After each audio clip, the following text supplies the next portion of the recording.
So since mababa naman po yung blood sugar reading ko po no from the last review that I did no.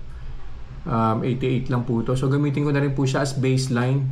Meron pa po akong isang pending na review that I need to complete no. So ito po 'yun. Kung naalala niyo po no si chia seeds quinoa biscuits. So, nireview ko na po to pero 2 packs po yung kinain ko po. No? So, this time, 1 pack lang po. This is 15 grams. Ba? Apo, 15 grams po siya. So, kainin ko po siya and then after an hour, babalik po ako to see kung ano po yung magiging blood sugar spike po niya.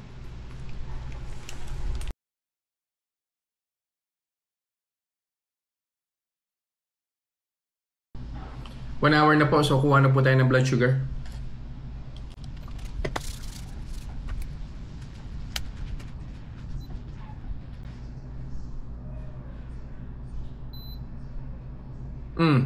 Interesting. So I think nag-start po tayo ng 88 no? So after an hour, 2 units lang po yung in-increase po niya. No? So that's interesting. So balik po ulit ako after an hour and we'll see kung ano po yung magiging final blood sugar reading po niya. Second hour na po, so kuha na po tayo ng blood sugar.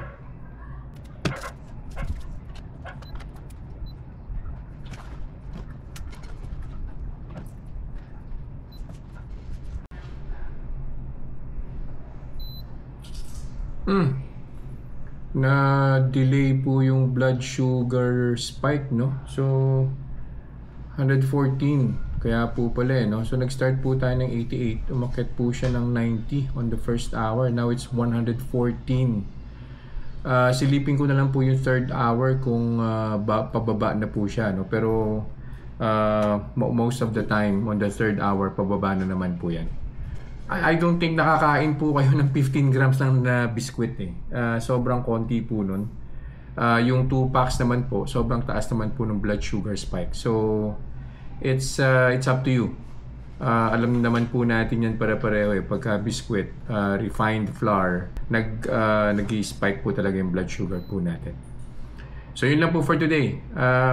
See you guys in the next vlog. Bye-bye.